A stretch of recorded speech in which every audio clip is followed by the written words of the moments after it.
This video is sponsored by EduQuest. The struggle to find courses that truly speak your language, it's finally over. Welcome to EduQuest, where learning is made just for you. At EduQuest, we bring you a wide range of online courses, from career building programs to skill boosting masterclasses, all in your regional language. Because we believe language should never be a barrier to success. Our courses are tailor made after understanding what today's learners really need. So why wait? Start learning the smarter, simpler way only with EduQuest. Visit eduquest.courses and explore your next course today. And hey, don't miss out on our exciting offers and promotions. Hi friends, welcome to our Madhima YouTube channel. இன்றைக்கி நம்ம சேனலில் வெங்காய சட்னி எப்படி செய்யலான்னு பார்க்கலாம் வாங்க. அதுக்கு என்னென்ன பொருள் தேவைன்னு முதல்ல பார்த்துடலாம். சின்ன வெங்காயம் ஒரு கப் ஃபுல்லாக எடுத்து வச்சுருக்கேன். பெரிய வெங்காயம் வேணுங்கிறவங்க பெரிய வெங்காயம் எடுத்துக்கோங்க. சின்ன வெங்காயம் தான் டேஸ்ட் நல்லாயிருக்கும், அதனால் ஒரு கப் எடுத்திருக்கேன். அதுக்கடுத்து பார்த்துக்கோங்க, நல்லா ஒரு 6 வரமிளகாய் எடுத்திருக்கேன். உள்ளக்க ஒரு வத்தல் வந்து தாளிக்கிறதுக்காக எடுத்து வச்சுருக்கேன். அதுக்கப்புறம் தாளிக்கிறதுக்கு கடுகு உளுந்தப்பருப்பு எடுத்து வச்சுருக்கேன்.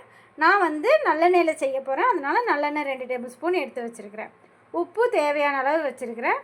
அதே மாதிரி புளி கொஞ்சோல, கருவேப்பிலை கொஞ்சோல, இதை வச்சு நம்ம வந்து வெங்காய சட்னி செய்ய போகிறோம். ரொம்ப டேஸ்ட்டாக இருக்கும். அது எப்படி செய்யலான்னு பார்க்கலாம் வாங்க. இப்போ நம்ம வந்து எப்படி செய்யலான்னு பார்க்க ஆரம்பிக்கலாம். முதல்ல வந்து பாத்திரத்தை நல்லா அடுப்பில் வச்சுக்கோங்க. நல்லா கொஞ்சம் ஓரளவுக்கு சூடு ஏறட்டும். நல்லா சூடு ஏறினதுக்கப்புறமேட்டு நம்ம நல்லெண்ணெய் எடுத்து வச்சுருந்தோம்ல, அந்த நல்லெண்ணெயில் கொஞ்சோடு சேர்த்துக்குவோம் வதக்கிறதுக்காக. அதுக்கடுத்து தாளிக்கிறதுக்கு தேவை. வதக்கிறதுக்கு முதல்ல சேர்த்துக்குவோம்.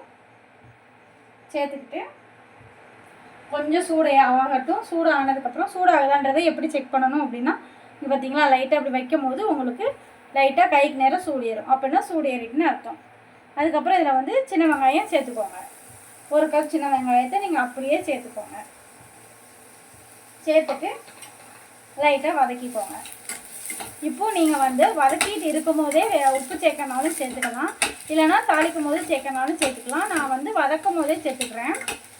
ஏன் நம்ம வதக்கும் போது சேர்க்கணும் அப்படின்னா, வெங்காயம் வந்து சீக்கிரம் வதங்கிடும், கேஸு கொஞ்சம் நாளைக்கு வரும், அதனால் மட்டும்தான், வேறு எதுவும் கிடையாது.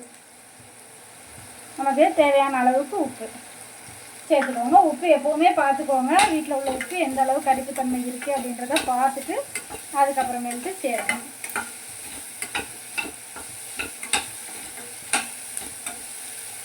நான் இப்போ வதங்குறதுக்கு தேவையான அளவுக்கு உப்பு சேர்த்துருக்கேன். இதை அப்படியே கொஞ்சம் நேரம் அப்படியே கிண்டிக்கிட்டே இருந்தீங்க அப்படின்னா அதில் உள்ள ஈரப்பதம் எல்லாமே வெளியே வரும். வெளியே வந்து நல்லா வதங்க ஆரம்பிச்சிடும். நல்லா வதங்குச்சு அப்படின்னா உங்களுக்கு டேஸ்ட் நல்லாயிருக்கும். இது கூடவே வந்து நம்ம எடுத்து வச்சுருந்தோம்ல புளி, அந்த புளியையும் வந்து நம்ம இது கூடவே சேர்த்துக்கலாம். புளியும் சேர்ந்து வதங்கிடுச்சு அப்படின்னா உங்களுக்கு பச்சை வாசனை இல்லாமல் நல்லா இருக்கும். அதனால தான் இன்னும் கொஞ்சம் தான் வதங்க வேண்டியிருக்கு. பார்த்திங்களா, இன்னும் கொஞ்சம் தான் வதங்கணும். இந்த ஸ்டேஜில் வந்து வத்தல் இருக்குது பார்த்திங்களா, நம்ம எடுத்து வச்சுருந்த வத்தல் 6 வத்தல், அதை வந்து நீங்கள் அப்படியே சேர்க்கனாலும் சேர்த்துக்கலாம், இல்லை இந்த மாதிரி பிச்சு நீங்கள் சேர்க்கனாலும் சேர்த்துக்கலாம். நீங்கள் எப்படி சேர்த்தாலும் சரிதான். இதை வந்து நீங்கள் வந்து ஹை ஃப்ளேமில் வச்சே பண்ணனாலும் பண்ணலாம், இல்லை லோ ஃப்ளேமுக்கு மாற்றினாலும் மாற்றிக்கலாம். நான் ஹை ஃப்ளேமில் வச்சு தான் பண்ணிக்கிட்டு இருக்கேன்.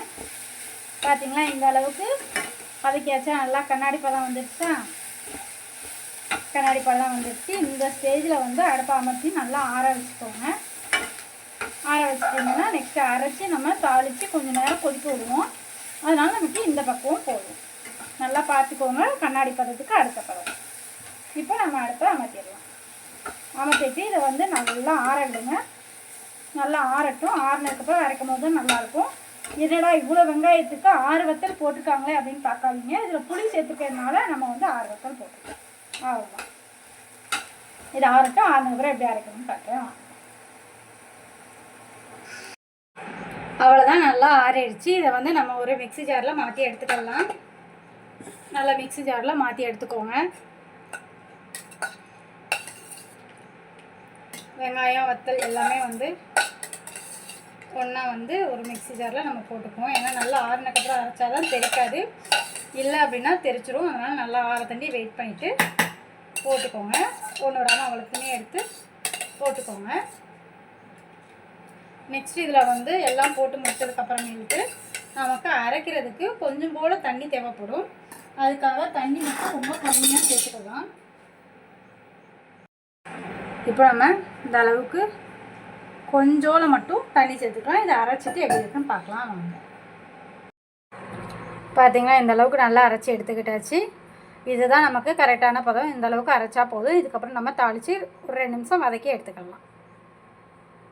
நம்ம வந்து ஏற்கனவே அடுப்பில் வந்து வதக்கி எடுத்து வச்சுருந்தாலும் அதே பாத்திரத்தை தான் வச்சுருக்கோம். இது நல்லா சூடேறட்டும். நல்லா சூடேறினதுக்கு அப்புறமேட்டு நம்ம வந்து எண்ணெய் ஊற்றிக்கலாம். எண்ணெய் ஊற்றி எண்ணெய் சூடானதுக்கப்புறம் நம்ம தாளித்து எடுத்துக்கலாம். எண்ணெய் வந்து நம்ம ஏற்கனவே எடுத்து வச்சுருந்த எண்ணெய் தான். அந்த எண்ணெயை நம்ம ஊற்றிக்கலாம். நல்லா சூடாகிடுச்சா? இதுக்கப்புறமேட்டு நம்ம வந்து நல்லா கடுகு உளுந்து பருப்பு எடுத்து வச்சுருந்தோமா, அதை போட்டுக்கலாம். அதை போட்டோம் அப்படின்னா கடுகு உளுந்து நல்லபடியாக தெரிக்கும். கொஞ்சம் ஓரமாகவே இருந்துக்கோங்க, பக்கத்தில் போட்டிங்கன்னா மேலே தெரிச்சிடும். அதனால் கொஞ்சம் தள்ளி இருந்து தெரிக்கட்டும். அது தள்ளி நல்லா வெடிக்கட்டும். வெடிச்சதுக்கு அப்புறமேட்டு நல்லா வெடிக்க ஆரம்பிச்சிச்சு. நல்லா படப்படப்படன்னு வெடித்து முடிக்கட்டும். வெடித்து முடிச்சதுக்கப்புறமேட்டு நம்ம எடுத்து வச்சுருந்த கடுகு வத்தல், கருவேப்பிலை வத்தல் ரெண்டையும் வந்து நம்ம சேர்த்துக்கலாம். வெடிச்சிடுச்சு. பார்த்திங்களா, நல்லா வெடிச்சிடுச்சு. உளுந்தும் நமக்கு பொன்னிறமாக வந்துடுச்சு. இந்த ஸ்டேஜில் வந்து இந்த வத்தல், இந்த கருவேப்பிலை இது சேர்த்து வச்சுக்கலாம். இதுக்கு அடுத்து நம்ம வந்து நம்ம அரைச்சி வச்சுருந்த அந்த பேஸ்ட்டை வந்து உள்ளே ஆட் பண்ணிக்கோங்க. கொஞ்சம் கொஞ்சமாக பண்ணிக்கோங்க. இது பண்ணும்போது ஃபஸ்ட் டைம் சமையல் பண்ணுறவங்களா இருந்தீங்கன்னா கொஞ்சம் தள்ளி இருந்துக்கோங்க. ஏன்னா மேலே தெரிக்கும். கொஞ்சம் கவனமாக பண்ணுங்கள். அவ்வளோதான். இதே மாதிரி எல்லாத்தையும் வந்து நம்ம வந்து உள்ளே சேர்த்துக்கலாம். எல்லாம் சேர்த்ததுக்கப்புறமேட்டு நம்ம பார்த்திங்களா கொஞ்சம் மிக்ஸி கழுவுன தண்ணி இருக்கா, இதை நம்ம சேர்த்துக்கலாம். இதுவே போதும். இந்த அளவுக்கு இருந்தாலே போதும். அதுக்கடுத்து இதை நல்லா கலந்து விட்டுக்கலாம். கலந்து விட்டுட்டு இந்த நேரத்தில் நீங்கள் வந்து உப்பு போதுமா வேணுமா அப்படின்றத நீங்கள் டெஸ்ட் பண்ணி பார்த்துக்கோங்க. ஏன்னா நம்ம வந்து அப்போவே உப்பு சேர்த்துட்டோம் வதக்கும் போதே. அது காணலாம், இல்லைன்னா காணாமல் இருக்கலாம். அதனால் கொஞ்சம் நேரம் அப்படி வதக்கி விட்டுட்டு உங்களுக்கு உப்பு தேவையா இல்லையா அப்படின்றத பார்த்துக்கோங்க. எனக்கு போதுமான அளவு இருக்குது. உங்களுக்கு வேணும் அப்படின்னா நீங்கள் போட்டுக்கோங்க. அவ்வளோதான். இதில் கொஞ்சம் எண்ணெய் பிரிஞ்சு வரட்டும். பிரிஞ்சு வந்ததுக்கப்புறம் நம்ம ஆஃப் பண்ணிக்கலாம்.